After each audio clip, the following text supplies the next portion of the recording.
Hey everyone, Charlie Vann here with another episode of MMA Ramble. As you can see, I'm outside because I am enjoying this nice weather while we have it here in Texas. This episode is sponsored by FightFitLifestyle.com. Go to FightFitLifestyle.com to get awesome merchandise, gear, and even CBD products as well. Now, in this episode, I chat with MMA journalist, martial artist, and actress Phoenix Carnevale. We talk about UFC 254. We also recap one of the biggest knockouts of the year. And we also talk about the TV show The Boys, Cobra Kai, and Rocky as well. All right, Phoenix, thank you very much for taking your time. How are you today? I'm pretty good. Chewy, like I said, Chewy's gonna pop in here too. So I'm thankful that you're joining me here because, man, what a great past weekend for fight fans, UFC Fight Island. Let's get right into it. The kick heard around the world. Joaquin Buckley, what did you think about that?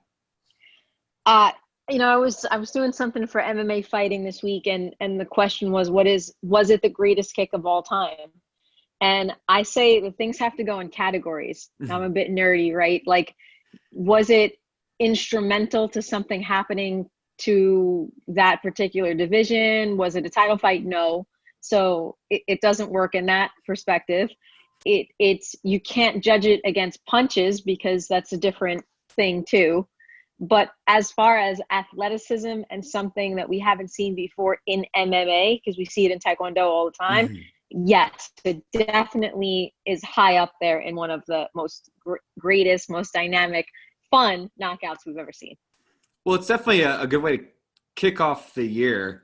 No pun intended. But I mean, we've seen a lot of interesting kicks. Still, to me, is Edson Barboza over Terry Edom back in 2012. I mean, you can't, look past Anderson Silva versus Vitor Belfort. And actually, in that same year, a couple months apart, you had Lyoto Machida's front kick to Randy Couture there in Canada. But as a martial artist, there's sometimes things you play around with during training. Sometimes you may not even land in sparring. Yeah. This was just one of those, the perfectly timed, Impa catches his foot and just that turn. It could easily have gone south too. He could have fallen forward, given up his back. Just talk about that, just breaking down the technique, what Joaquin was able to execute with that kick. Well, it's funny because I do Muay Thai and I've done karate as well. And we're always taught that when something's blocked or caught, you have to have an answer immediately. So we're actually taught to do that quite often. Like if I throw a roundhouse with my rear leg, let's say it's my right leg, and I miss, I should be able to pick up that leg and throw the side kick immediately. You always want to have an answer, call and response, right? Like so it's I think it's definitely a technique that's practiced a lot, especially in arts like Taekwondo, which is, Edson Barboza specifically used to study Taekwondo too, which he says explains a lot of his dexterity in his kicking. It's a very difficult technique to pull off what Buckley did, but it's also a lot more common in some traditional martial arts as well. Well, yeah, definitely. And you mentioned, just going back to that Taekwondo, and that's my background. And, there's a competition side and performance side. When you're doing the performance and demos, you're throwing that breaking boards, you're doing 360s, but those are things you never think about all the time executing in competition. It's just the right timing and the right moment. Going back to Buckley, do you add that up to the Showtime, another Taekwondo specialist where, I mean, it either goes really well or it could have been a different kind of highlight reel. Sure. But, I think the biggest thing about fighting in general is it's all about taking calculated risks, right? It is about taking risks. And his body felt the opportunity because, that's the best part about good training is that you go on autopilot. And that was somewhere in him and he felt that he could execute it. I pulled that off, but I pulled it off with sparring partner who was a really good friend, and we feel comfortable playing around. He's tremendous, so I wound up kicking him in the chest. And he's also such a big guy that like I could lean off against his arm in order to spin and throw it. I'm 100% sure that it wasn't as clean and as pretty as Buckley's was, But, you know, it's just one of those things where sometimes you have to be fun in there and you have to be creative in there. It's why everybody loved John Jones in the beginning of his career, because you didn't really know what was going to come out of him at any moment. I think it's the fun thing about fighting sometimes is when you do pull something off, because it's so in your body, and your body without your brain feels the moment and just goes for it. Well, even go back to last summer with Jorge Masvidal and Ben Askren. That's a huge risk. He doesn't land that, sets up a single, double leg, but, you know, it paid off, and he had been practicing it, as we've seen. I'm not sure if Joaquin had been practicing that before, but it's a scenario. If it's open, why not? You know, you got to, like you say, you got to take those chances. Do you think this puts a little more pressure on, you know, Joaquin moving forward to, I mean, you can't always be flashy, but we look with Showtime, that's part of his repertoire. Even Anderson Silva, he's, I mean, that one thing that gets overlooked is his knee over Stephan Bonner. That was great. Almost, I mean, the Bisping thing, that's up in the air. But do you think they'll put more pressure because he is the viral guy this week and millions of views? Or do you still think for him, he should still, hey, fight your fight, but if opportunities present themselves, why not? I think that's pretty much how you have to be as a fighter in general, right? That's why I say calculated risk. You know, you got to take calculated risks. We look at somebody like Uriah Hall. Uriah Hall pulls out that amazingly powerful spinning hook kick on the Ultimate Fighter. And then everybody was like, he's the second coming of Anderson Silva, and it put a lot of pressure on him. It's really always a mental game too. Buckley has to still be able to fight his fight and just be impressive by continuing to win. When you look for those things, when you look for the flashy stuff, sometimes you throw things for no reason and you get caught. So it really has to be about being calculated. And I'm sure he's going to have a good team that says, hey, I'm impressed by you pull that off, but now you got to just keep winning. Well, you got a much well-earned deserved bonus for the night. And hats off to Impa, too. I mean, just such a positive attitude after that fight, just, you know, giving praise to Joaquin. And I think his stock goes up, too. I think from what I saw from the Contender Series, too, his, you know, UFC debut, I mean, the way he holds himself up, I don't think this sets him back too far. You know, it was one of those moments, and, you know, MMA is a game of inches and opportunities open. Yeah, I think he'll be okay. The fight was going pretty much well for him too, up until that point. So it's not like he was getting totally, you know, demolished and then that happened. It was a really good matchup back and forth before that. And also too, I think the way he did handle it makes a lot of people respect him. Well, and I think too, I look at it as kind of like up kicks. You know, they don't happen always where they connect flush to where person goes out, but when they do, sometimes it's the opponent that throws it is on the losing end, and just it's that Hail Mary, and you just don't always see it coming. And then how about that main event, Corey Sanhagen? I know you got a chance to talk with him before the fight, but I mean, it was the night of spin kicks, and the way he was able to connect with Marlon Moraes. It reminded me of Stephen Wonderboy Thompson against Jake Ellenberger years ago. Just the way he was able to wisp it and connect it. It didn't look like a super high impact the way, you know, Joaquin, but I mean, it threw off that equilibrium, and he was able to finish the fight. Just talk about that technique. Really cool, because Corey Sanhagen is just one of these fighters who I've watched from the come up, because I remember him from the LFA. And he's just such a good athlete, meaning like he's good as an athlete, both physically and mentally. He has all of the psychological skills it takes to compete too. And he said something that I was like, damn, Corey, I love you, because I love Marlon Moraes. So to see it Marlon lose kind of hurts a little, but okay, it's to Corey Sanhagen. You know what I mean? Yeah. So you're cool with that. But he was saying that what happened during the quarantine, I feel like we as martial artists all kind of sympathize with. We had at points nobody and nothing. So what did you do? You shadow boxed. I mean, I was just holding on to the wall, just trying to get a better side kick, more extension on that side kick. So you start drilling unfamiliar techniques, or you start drilling and cleaning up form here and there. So he said he was just doing that against the Bob, you know? And these things that were like, oh, sucks, I can't hit pads, I can't go to the gym, but there's still value in just shadow boxing and then working on your kicking or your balance or your stability or your spinning techniques and just doing it in the air. Mm-hmm. And that's what he was doing. And look at the turnout from that. So he found value in not having the gym and his training partners, and it actually paid off.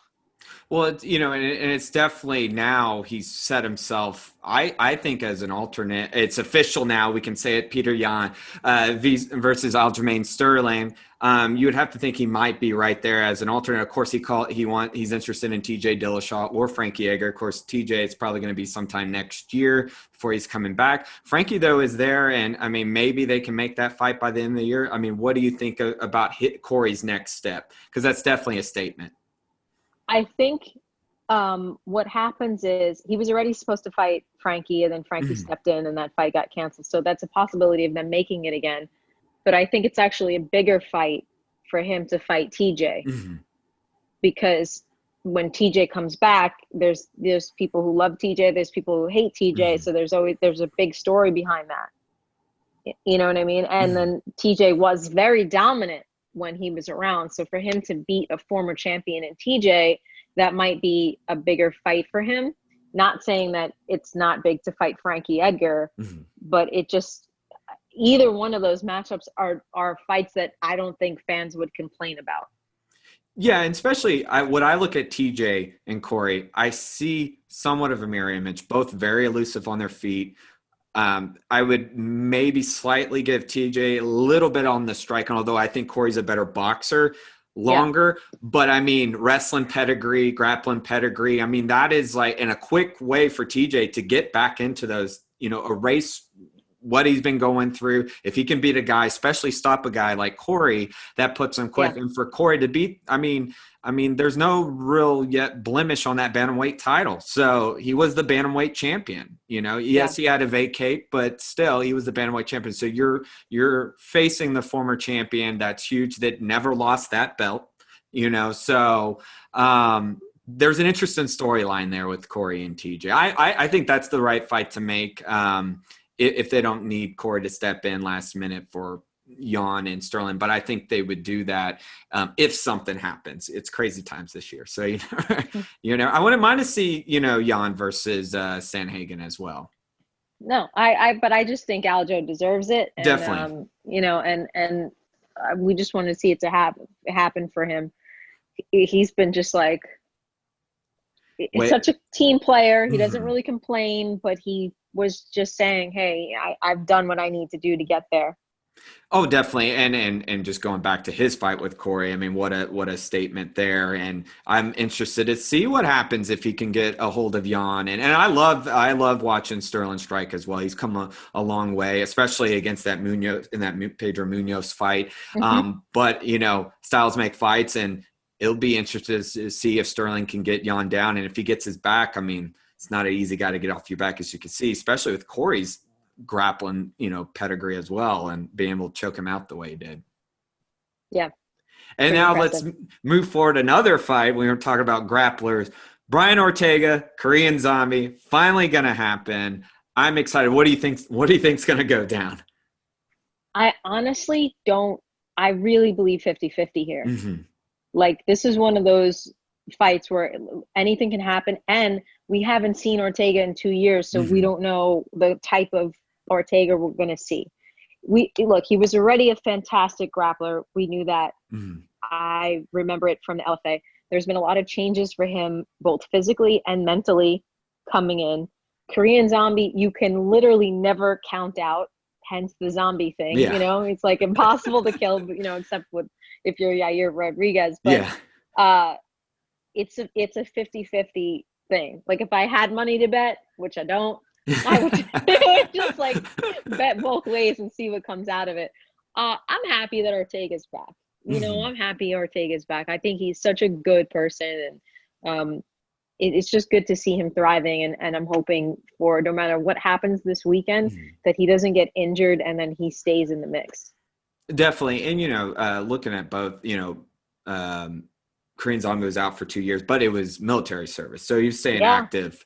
You know, there's a big difference, obviously, between health. But, you know, Brian Ortega, such, you know, the way he carries himself as well, his mental, it's going to be interesting because he's such a strong thinker and the chess game on the ground. And his hands don't look bad either. And that's Zombie's game, that power, the way he looked against Frankie Edgar. I mean, huge. Not many people put away Frankie Edgar, you know, but the way he was able to do that, it looks like it's his time. But Brian Ortega, I mean, he's just I'm 50-50. I wouldn't want to bet. I don't know who's betting on this fight. I've given up on trying to bet on MMA for a long Yeah, I mean, fight on this year. I'm decent with predictions. Yeah. There was like a joke about like my predictions on Unfiltered. People would like bet on what I would say, you know, and then I felt all this pressure. You know, I'm okay. I've done good for like 2 weeks. I got most of it right. Now I'm afraid to get anything wrong. But that's the type of thing that I think that's why in a lot of ways we do love MMA, is because there are so many variables that it's really hard to, there's only one fighter that I'm always like, I never doubt, and that's Valentina Shevchenko. Oh yeah, definitely. Like anyone who fights Valentina, I'm like, yeah, good luck.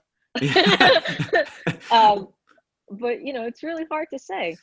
I'll say this with Brian, and I really like Brian, and I go back on that Edgar fight and I rewatch it a couple times. Edgar had a lot of good moments. He was winning until he got caught. I think Ortega needs to find a way to get this to the ground. Yes, Zombie's a great grappler, but I just think Ortega, I mean, just the way he's able to control guys on the ground, I think that's going to be his fight. He has heavy hands, yes, but Zombie's just so explosive, so more technical too. Yeah. And I think Zombie knows that. I don't think Zombie's going to pull a banana splits on Ortega, you know, so I think this is a styles matchup. I also think as the fight goes on a little bit longer, it may value Zombie a little bit more, but we'll see. I mean, 2 years away is a long time, and you've covered the sport for a long time. You've seen guys who've had hand injuries, they re-injure that hand. So it's going to be interesting to see, is Ortega, how much of that is he going to rely on the striking and just know that, like, okay, well, if I break this again, because I mean, Zombie's not going to stop from round 1 to round 5. Yeah. As you said. I can't wait until when a lot of these guys retire and we could find out. This is just because I have a sports science background. Yeah. And I could find out like all of the amazing things that the Performance Institute are doing, because it's fascinating to me that the science has finally caught up with the sport. Mm-hmm. And just to see even on like some of the facilities that I visit, even in New York City, and how things are advancing. Like I was in the CVAC machine, which makes it so that my lungs are like I'm in altitude.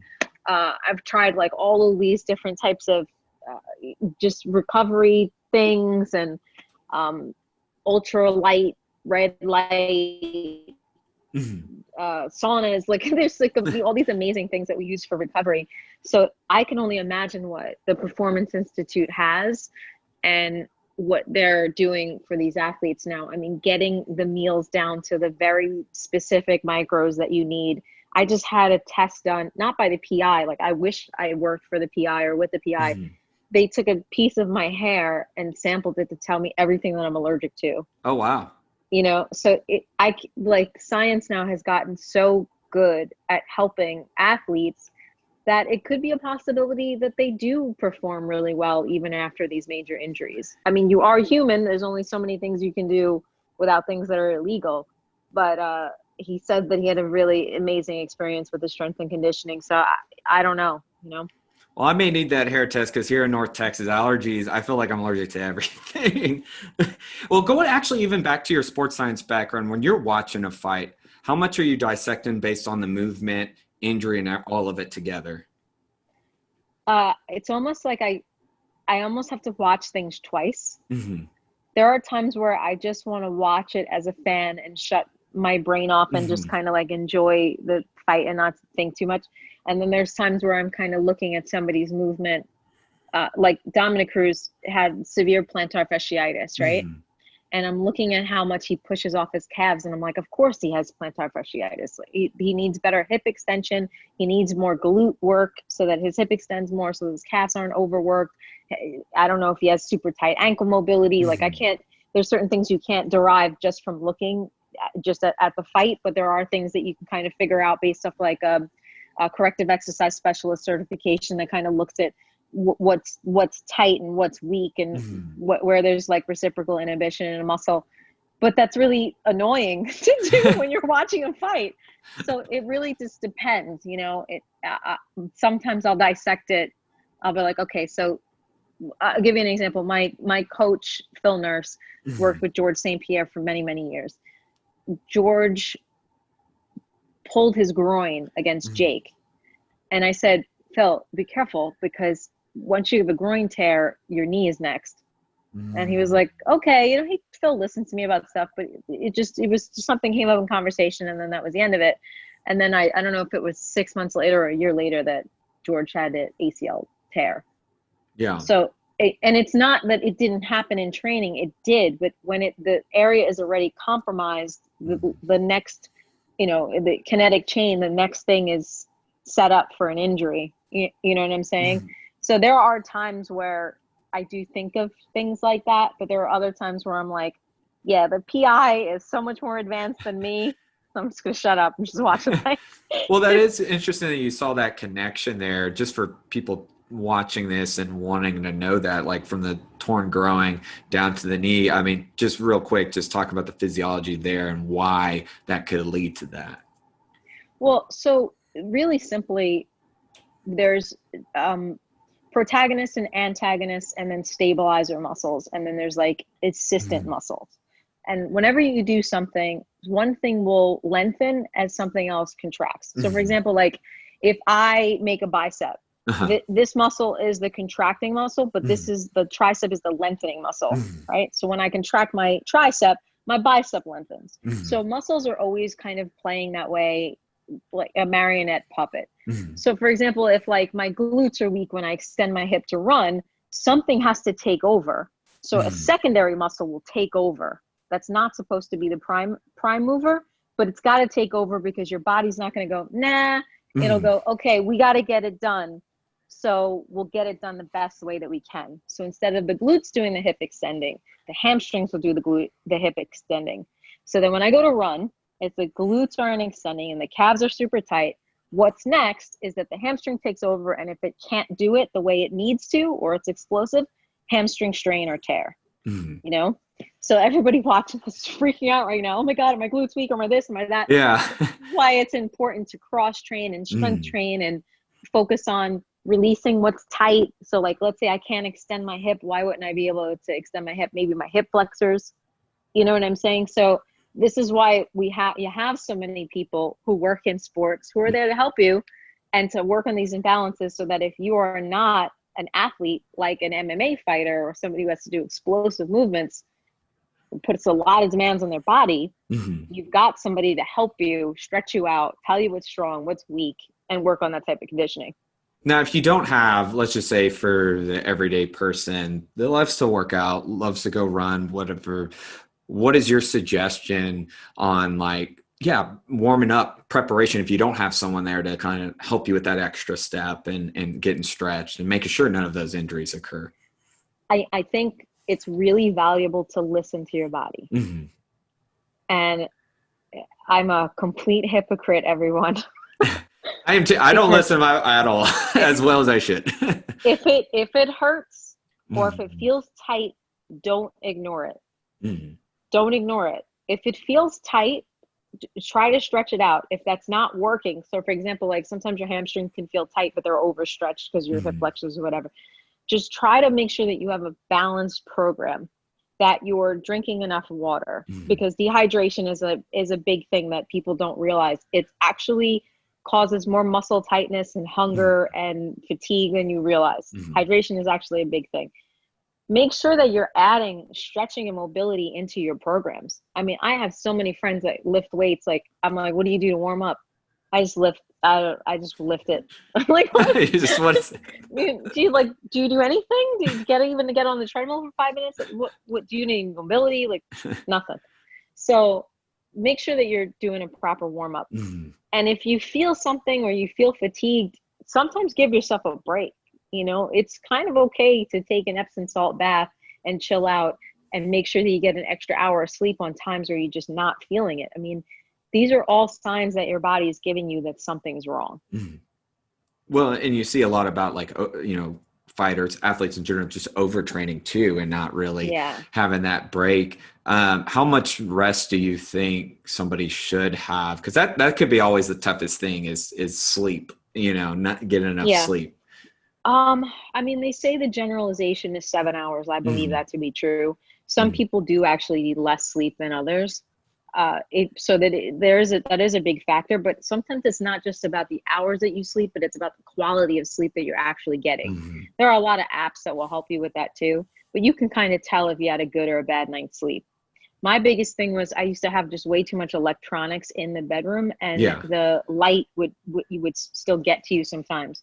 So like if you do have like a little red light on your cable box or something, just put something over it before you go to bed. That's a really thing. Blackout curtains, things like that. Just working on your sleep, your rest, your relaxation, and trusting your body. I mean, we know there's so many signs that tell us if you're craving a lot more carbohydrates than usual, that's also actually a sign of fatigue. Your body is like, give me energy, give me glucose.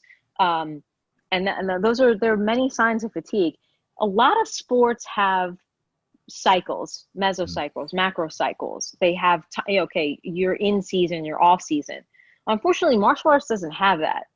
So you're training hard and you're sparring all the time. It's like you need to put yourself on cycles, just like if you were fighting. You would have a camp, then you have to teeter off of that camp, then you'd have a learning phase, then you'd have a fitness phase. We need that. I mean, again, hypocrite, but I'm speaking from experience. You can blow out your thyroid that way because you're focusing on that adrenaline all the time. The epinephrine is always in that fight or flight, and it does drain. It's only so much of it you can use throughout the day. And how also important for this is where I kind of fell on post-workout stretching. I'll do a lot of good warm-up before, but just I get done with the work and I just don't think about it. And then the next day I wake up and I'm sore. Yeah. So what I can recommend is if you don't do it right before you leave the gym, try to do it at least 10 minutes before you go to sleep. So that it also will help with the tension in your body. So it'll help you go to bed in a relaxed state. So I know people who just like go to the gym and leave, right? Like just want to get out of there. So at least try to stretch later on. And like, I'm going to put the light on because I. Oh yeah. Yeah. Hold on one second. Yeah. Anyway. Yeah. So you want to stretch a little bit even after a workout, so like, let's say you want to think about stretching, you forget, but you have a favorite TV show. Like right now, I love The Boys. It's like my it's favorite awesome. show right now. Are you done with it? Have you finished it? I did, and then I started watching it all over again. So I love that show. So I'll know that, okay, I sit down and watch that, and it's an hour at night. So while I'm sitting there, maybe I just stretch a little bit. Yeah. And you have time because you don't have to do as much as you think. Something is always better than nothing. No one's asking you to be all Cirque du Soleil when you stretch, but you want to relax the muscle tension in your body. You can even get like a percussion gun, a massage gun. I've worked for a company that has them. It's called a Nimble, and it's just great. And you just sit there after a workout and just release some of the tension into your muscles. And the thing that I think people don't realize is if you're lifting heavy, if you have more mobility, you'll be able to lift heavier and be more explosive. So if you actually want to increase your fitness goals, mobility is actually a big part of that. Yeah. And that's something like, I know for me, just trying to learn more and more, because especially after like grappling and that the next day, if I just, your body just, it's been pushed and pulled so many ways. And for me, I'm somewhat flexible, but like, if I don't stretch, I know the next day I'm in pain. I especially get from being a runner for a long time, I have tendonitis in both ankles. So that's another thing. If I don't stretch, it's a nightmare the next day. Yeah. It's important. You have to do it. And that's what I'm saying. Like you can find a time to do it where it's not like you had to take a chunk out of your day. If that's what is inhibiting you from doing it, you're watching a TV show. There's no reason you can't just sit on the floor and foam roll or whatever while you're watching the show. Well, going back to this upcoming fight card, we also have Jessica Andraj versus Caitlyn Chagallion. How do you feel about that fight? It's interesting. We're going to finally see Jessica at flyweight. Do you think the power will still be there? And what do you think Caitlyn's got to do to win this fight? It's interesting, if this is where Andraj feels like she's comfortable, then that's great, because I always feel that it's better for a fighter to fight where they're comfortable. There's a crazy HBO Real Sports episode on weight cutting right now that it was an interesting watch. This is the body type and stylistic type of fight that Andrade has trouble with.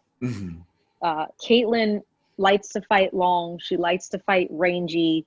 She has those long legs that is just throw up a triangle on you pretty easily too. I believe she's a brown belt now. Think so. She's no stranger to working with stocky wrestlers coming out of Edgar's camp, so she's definitely prepared for Andrade. Andrade is strong as hell. So Chagallion is going to have to keep her at bay. So I don't know. I mean, because of the style of fighter Caitlyn is, I'm leaning more towards Caitlyn in this one.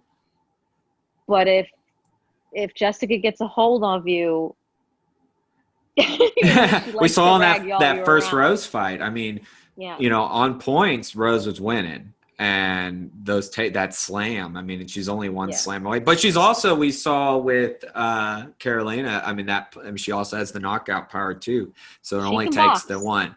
Do you think with Caitlyn, you see it, the longer the fight goes, favors Caitlyn? Do you think Jessica, or it doesn't really matter with Jessica's power? I think it really more has to do with, like, Caitlyn kind of fights like Holly Holm. Yeah, she has like a similar Holly Holm style, except Caitlyn has a lot more years of jiu-jitsu and wrestling than Holly, because she was like just went into it right away. So she's been pure MMA for longer, is what I mean. In training wise, not in years in the UFC, because I know somebody's going to be like, what are you talking about? I'm talking about like somebody that pedigree from the beginning is what I mean. Yeah. So I just think that Andrade has to get in and stay in, but again, this is one of those things, like I said, I'm leaning towards Caitlyn, but we'll see. I don't have too much, I wouldn't doubt Andrade for any reason. And once again, someone with that power and just anyone with that kind of power can turn the tide pretty quick. I could lean more Caitlyn winning a decision. Not that she can't catch Jessica, but I think you mentioned the Holly Holm comparison. I think she can outpoint her, and just like we just saw with Rose in that rematch. But once again, Jessica, at flyweight, not having to cut the weight as much, that could play. We'll see how quick she is Saturday night. And you mentioned Holly Holm. I just want to bring her up real quick because we're 2 weeks removed from her fight against Irene. What would you like to see from her next? We saw, GDR win as well. Do we see her and Jermaine fight again, or does she wait to see what happens with Nunes and Anderson? I love the idea of seeing her against Jermaine, because these are two veterans of the kickboxing and boxing world. They're just so crafty. They're just good, crafty veterans. We could see an amazing stand-up match between the two of them. I just like the matchup. I'm like, I'm not even really giving you this opinion based off of what I think the division needs to do. Yeah. It's just, I'm such a big fan of both ladies that it would just be really cool to see them fight.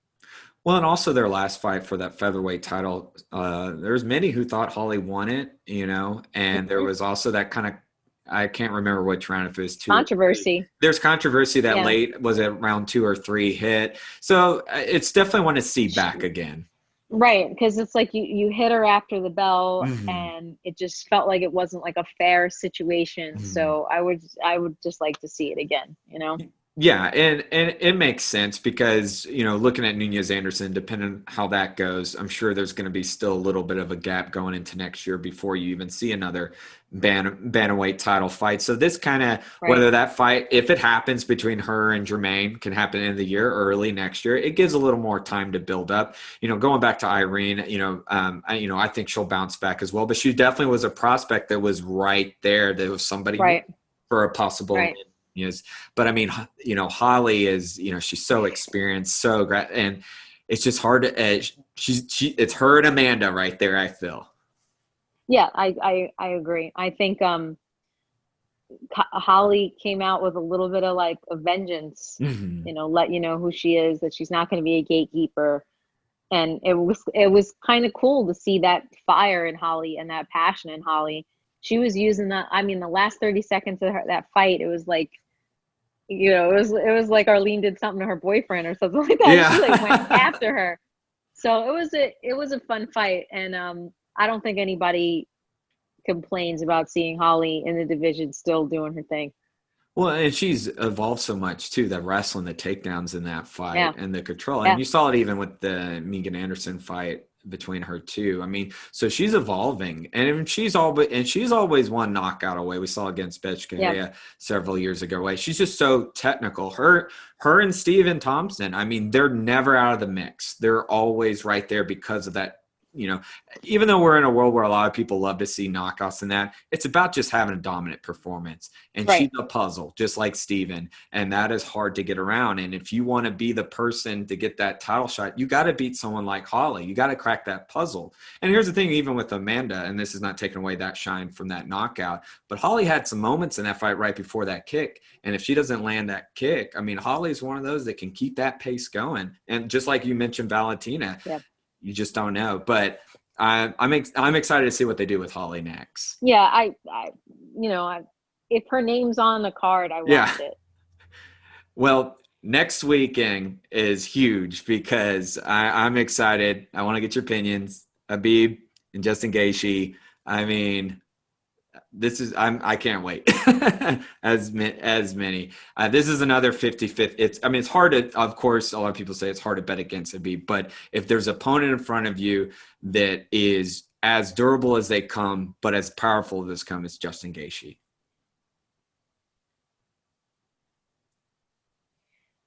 Gaethje is going to come prepared. Mm-hmm. And what I love about him is that he really he doesn't fear anybody. Mm-hmm. You don't see him get in his head. He'll lose. Okay, viably, but he never stops fighting. Mm-hmm. He's always a threat. I think this is quite the challenge for Habib, and I am very, very excited about it. I don't really know. If my opinion is that, of course, if it stays on the feet, it's Gaethje all day. Mm-hmm. The power, the speed, the explosiveness, and what I think he'll be working on this time around is trickery. Mm-hmm. I think he's definitely gonna have a lot of feints and fakes and movement that Khabib doesn't know what's coming at him. That's I think the thing that we thought. We always wanted that Ferguson matchup because of how creative Tony is and the volume of Tony's striking. So we were like, okay, this is going to be the thing. But we're kind of still getting that type of opponent with Gaethje, So either way, it's one of those sort of fireworks fights that you just grab the popcorn, you sit down, and you don't move, you don't blink for. I think this is a more dangerous fight than Tony Ferguson. This is not a knock on Tony Ferguson. I know that fight's kind of long gone right now, although my prediction for that fight is if Tony won, he won off his back with cut, especially because the original fight was going to be in New York and people are talking about the Diaz, the cut, know. But what Gaethje I think this is the strongest wrestler that Khabib's fought. And that is no offense to anybody prior, but this guy is hard to take down. And he can, if you look at his back to his beginning of World Series of fighting, he take down most people. And he's got the leg kicks, and those leg kicks, as you know, that's a big equalizer. It's a huge equalizer. Yeah. And this is not, Habib is Habib, and he's powerful, he's strong. But when I've never seen Tony like that. Tony's very durable, and I've never seen Tony look like that. No. And Conor tagged Khabib a little bit, but there's just something about Justin Gaethje. Like you said, win or lose, it doesn't matter. He's going to make you look like in a fight. But he's adjusted a lot. And he talked about that leading up to Tony. He didn't rush anything. He was calm. He was relaxed. He was calculated. And to me, that's a more scarier Justin Gaethje. Once again, though, you can't count out Khabib because, you mentioned George St. Pierre. There's certain athletes in this sport, and even going back to Amanda Nunes, that they're just on a whole different level. But if there's somebody that possibly could have their card, Justin Gaethje looks like he could be with his power, but we shall see, because once again, Khabib's a strong individual, and if he gets your back, that pressure it's crushing. But I feel like if there's somebody that could possibly do it, it's Justin Gaethje. Yeah, this is definitely going to be a challenging opponent for him, and a real test to his own legacy. So I think he knows that too, and he might be done after this. Well, and I don't want to say surprises. And I don't want to come across like I'm going against Khabib here. I'm saying as far as the matchup, if you're looking at someone who is a little more like who possibly could, it's like Shane Carwin, Brock Lesnar in a way. You're like, who could beat before Cain Velasquez? It's like, who could beat, someone who has the wrestling, but someone who has, Brock has power, but Shane Carwin, as had power. But the thing with Gaethje, those leg kicks, they're so devastating, and he was able to utilize that with Tony too. You could see it kind of changed Tony's elusiveness, which makes him Tony. I think obviously once again this is the earlier I think favors Justin. I don't mean he has to just stop him early. I think he has to really get his game plan going and really batter those legs and really press there.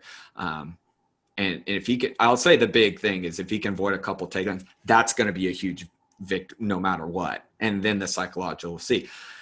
But Khabib's Khabib. So I like both guys. I like watching both guys. I'm a fan of both. And, I just love seeing, as everybody else, but really good, martial artists in the puzzle. I don't really see an underdog per se in this fight. Even with Justin, he's so dangerous. I just hope I see a good fight. We see a good fight. But I don't know. It's tough. I can't say, hey, is it going to be Khabib, Justin, where I know some people are like, oh, it's Khabib. Well, yes, if you look at the record and what he's done. But, man, Justin is Justin. He's so durable and powerful. That's smart matchmaking. Yeah. When you're just like, I don't know, but maybe, perhaps, because that's good matchmaking when you really don't know. When you're really not sure.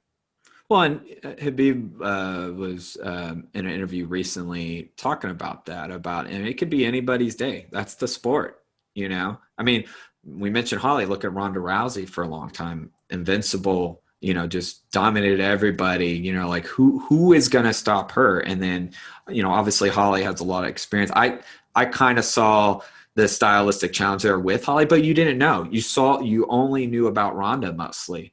And there's always somebody, even with Cejudo Mighty Mouse, it was a close fight. But one thing I always thought that Cejudo had a little bit over Mighty Mouse is still that wrestling. There's levels in wrestling, and Olympic is always going to be right there. And he was able to implement that. So with Justin, I feel there is that striking, but Justin, I think, is one of the stronger wrestlers that he has faced so far. With the defense, it's kind of the lightweight Chuck Liddell, old school Chuck Liddell, in my opinion, because Chuck was very hard to take down. People don't look at Chuck's wrestling background from college, but because he's always knocking people out, but he was able to mix the two very well, especially at the very beginning of his career when he was in UFC. So I don't know. I'm excited. I'm giddy always talking about this fight. I'm just ready to see it. But the co-main event's also exciting. Robert Whittaker, Jared Cannonier. How do you think this one goes down? Cannonier is definitely one of those guys who you never know what you're going to get. He's a fun fight to watch. And then Robert Whittaker is also just good everywhere. Mm-hmm. He's just good everywhere. I think that him taking a break was very smart for him professionally, and he had went through his fatigue too. I believe that he had adrenal fatigue. He talks about it. He's just one of those guys. He's so open and so charming and so nice and so easygoing when he speaks about fighting. It's like, oh, no, you know, he's going to work his ass off once he gets in the cage. I know that it's Izzy would rather Cannonier, like been there, done that with Whittaker. I actually don't really have a prediction for this fight either, because I have a lot of faith in Whittaker, but Cannonier's just kind of a big, strong guy, you know, explosive. Yeah, so we'll see. And it's not that Whittaker doesn't have experience with that, because of course Yoel Romero, but how much damage has Whittaker taken? Like, is he able to maintain that? But a good long break sometimes is not a bad thing. So yeah, I'm 50-50 on that one too. I'm 50. I like both guys. I actually had a chance to chat with Jared. He came to Dallas at Fortis MMA. Such a nice guy. And I love Robert. This is like when Rich Franklin, Forrest Griffin fought each other. Two very nice guys. But, you know, it has been a year since we saw Jared. And it'll be interesting to see. I know he's come off that injury to see. And we just saw Robert in July.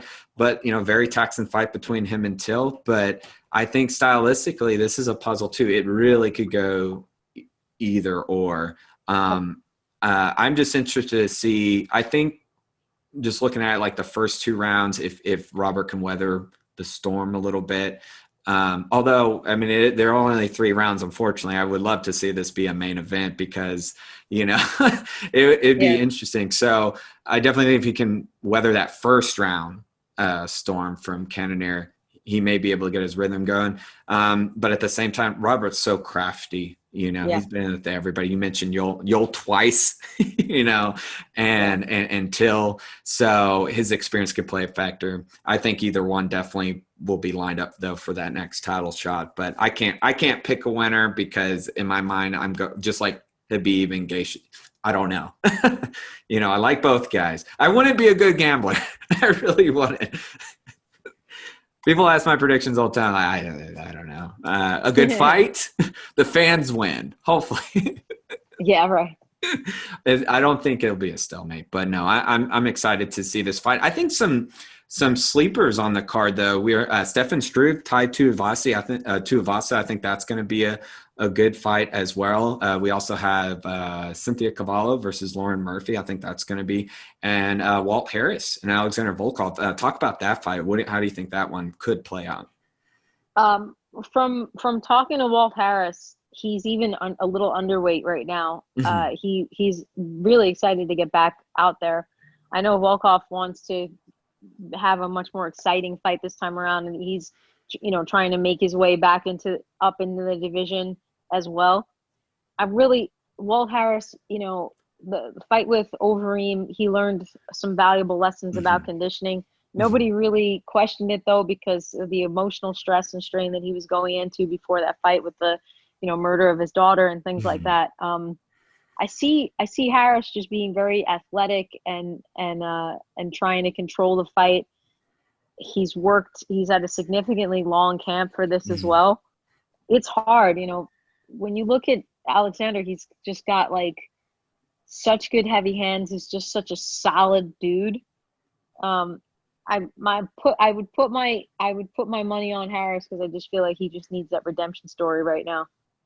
Yeah, and you just mentioned the being underweight. We saw that with Stipe in DC being a lot lighter, and just I saw how, you know, elusive both were, especially a little bit more on Stipe. I mean, what's your thoughts on that? Especially for heavyweights being a little bit more underweight than normally, around 260 usually we see. I think feeling lean. I think feeling lean and fast does something to you psychologically. When you like in your head think you're the faster guy, even if you're not, you're more inclined to pop off quicker, to let your shots out quicker, to do more movement. Like when you have that confidence, especially as a heavyweight, in your movement and in your ability to go all rounds without an issue, it frees you up to just be more explosive and to do what you want to do and to take control of the fight. So I think there's not just the physical element of actually being faster, but when you feel leaner and when you feel sharp and quick and lighter on your feet, you pull off more. And do you think there's a little more pressure with Volkov, especially, he's come off the loss against Blades. What do you think? Do you think there's going to be added pressure for him to win this? I feel like there's pressure on every fighter to win, and especially if you're coming off of a loss. You can't allow that to dictate your behavior though, because that's how you get knocked out, or that's how you lose. So the psychological element is that he is probably coming in there with something to prove, and he wants to be impressive this time around. So he might try to get it done early. And he's a long. We talk about Corey's long range. I mean, he is too. And when he gets it going, that he's so technical. So like the one thing I don't think is you're going to see a lot of takedowns necessarily. I mean, there could be surprise, but that's one thing with Curtis that it's just hard to stop. Someone like that with that experience. But this may be one of these. The style plays for both guys. Yeah. But Volkov does have that ranginess, so utilize it, which we even saw with the Derek Lewis. I mean, up until that knockout at the end. But it's 3 rounds. I mean, I think he's going to have to get going pretty quick, though. Yeah. And Walt just keeps evolving as well. So I'm excited to see what happens. The whole card is stacked. I'm excited. We're a week away. I can't believe that we're almost a week away. It's going to be fireworks. But moving on, you had mentioned the Boys, because I know you're a big fan of superheroes and comics, and I just finished that show, and I'm still giddy about it. I can't wait for season 3 whenever it happens. What did you think season 2 compared to season 1? I mean, I really liked it. I thought that because season 1 established those characters, in season 2 we got answers to a lot of questions. The relationship between MM and Frenchie. We learned a little bit more about Kimiko and where she came from. So it answered a lot of questions and then set up a whole set of new ones for season 3. Well, and just even, Homelander and his son, that was an interesting dynamic as well, because there's still a question mark there. We'll see what happens. I don't want to spoil too much if anybody watches this and they're still watching it. But, the ending of this season, there's definitely a very big question That guy mark. is such a good actor. Yes, Anthony Starr is awesome. Yeah, such a good actor. He is such a good narcissistic jerk. Like his facial expressions in every moment, you can read what he's thinking. Like he's just so good. I mean, I watched the show just because I love to hate Homelander. Yeah, I know. He's the most unlikable character, I think, in television right now. But that's a good thing for Anthony. You like him, though. You're like, haha, you're such a jerk, but he's still funny. He's still funny. He's like if Superman hadn't been like a humble background on the farm. Like, yeah. I mean, if Superman and Captain America as a bad guy. Yeah. I mean, he's just, but you know what? Maybe I'm wrong in thinking this. I think his dynamic with son, I think he actually did care about his son because it is him.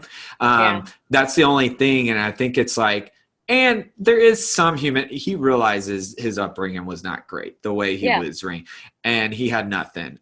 He's still a narcissist, but this is a part of him. This is his legacy. So now whether he wants him to really be a Homelander 2.0, either way, it's like, I didn't have any of this. And he really is ahead of the pack from the 7 that it's like, okay, with him, with Ryan, like this is part of me. And I'm going to set aside, even Darth Vader had his moment of being somewhat human when it came to his son.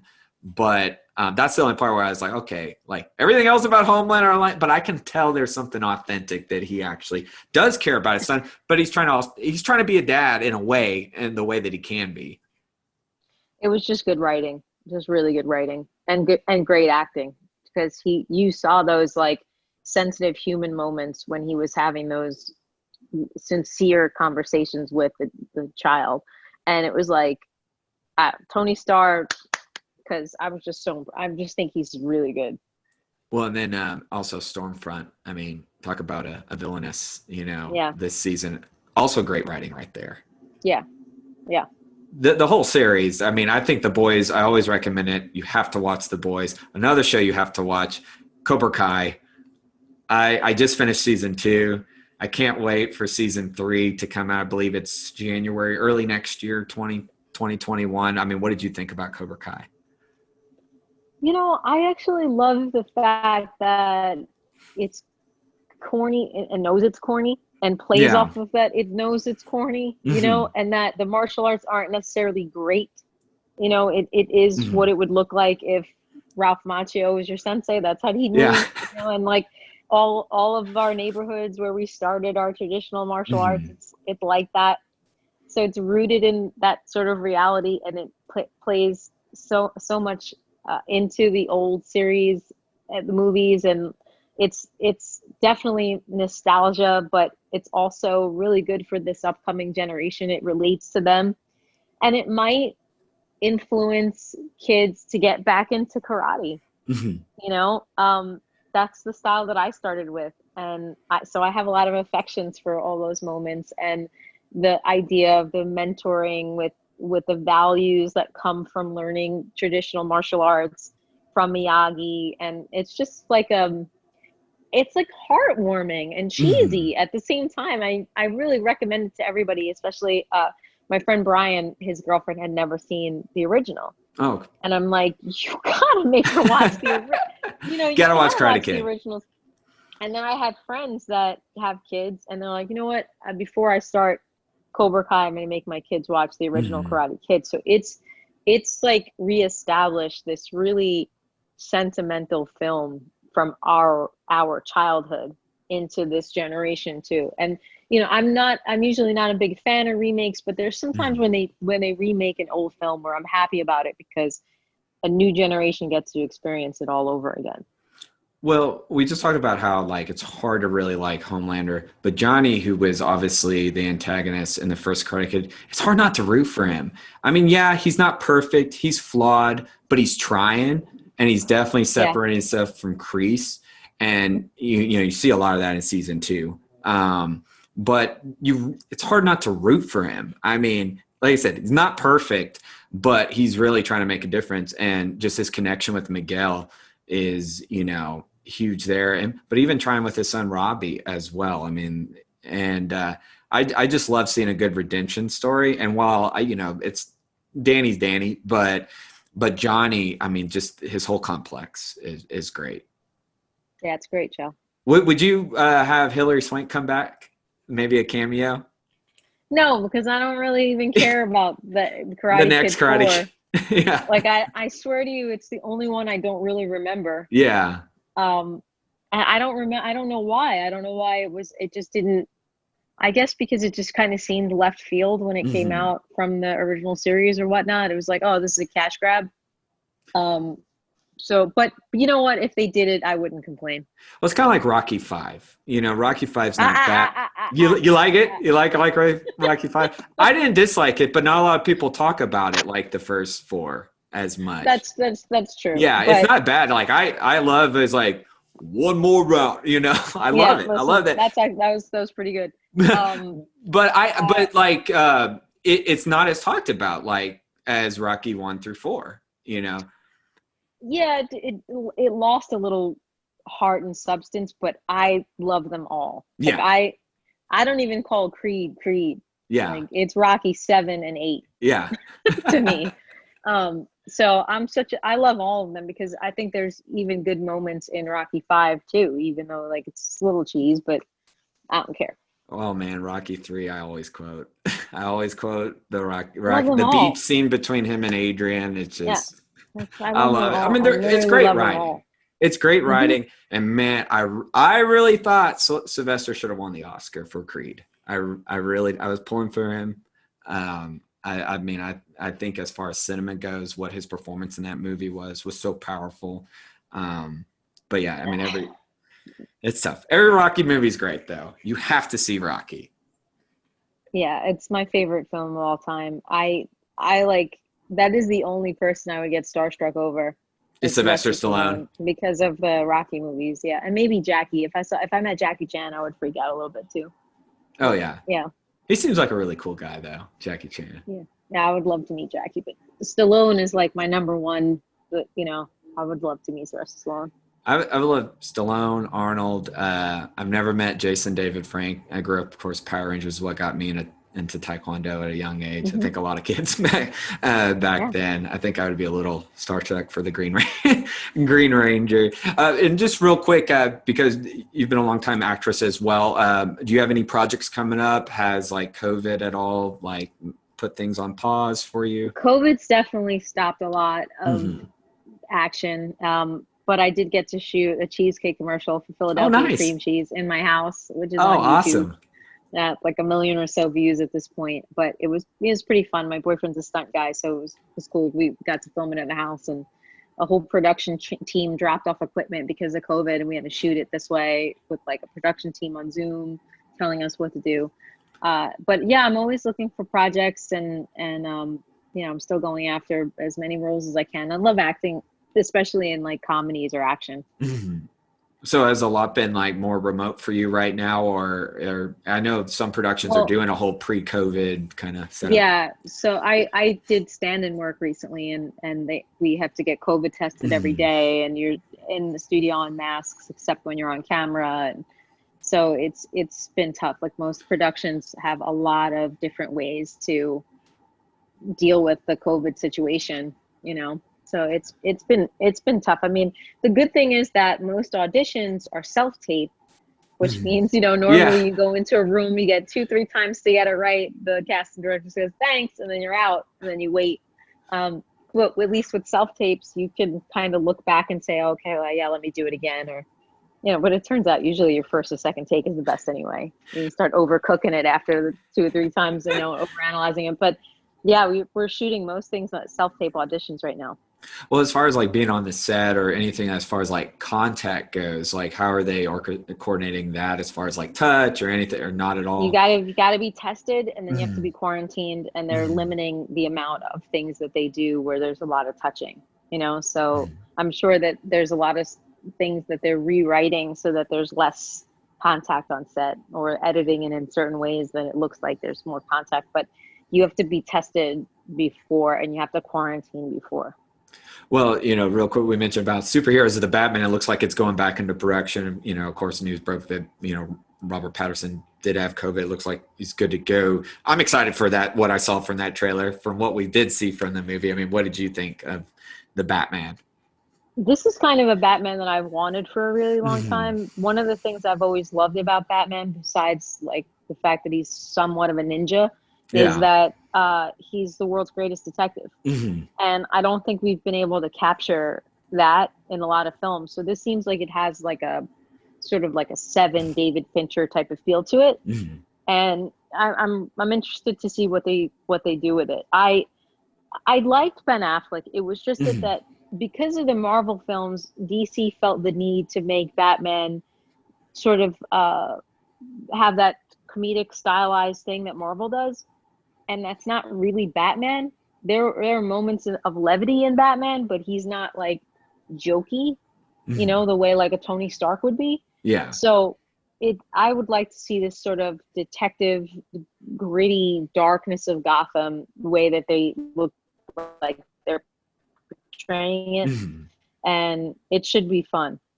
Yeah, I really do like the look. I mean, everyone was wondering, was that the Riddler, you know, and so far it sounds like it looks like it could be the Riddler, although there has been talks about Hush could be involved. There's some influence, so like, could that be Hush? Either way, you know, I like that it's not fully an origin story, but it's still a young Batman. So even Robert, you know, he's not a big guy. Like, you know, Ben Affleck, you could tell he really put on a lot of muscle. That's fine because he's still newer as being Batman, but I like the look. And I'll say this, Leonardo DiCaprio has talked about wearing disguises out. If you dress like Colin Farrell as the Penguin, you'll have no problem going out in public. I love what they did with him. Yeah, really cool. Looking forward to it. I can't wait. Well, Phoenix, I want to thank you again for taking your time with me. Where can people find you? You can find me all over social media. Instagram, Phoenix Carnevale, and then I have a YouTube channel called Everything Martial Arts. All right. Well, thank you again, and I'll look forward to these upcoming fights. All right. Thanks. Thank you.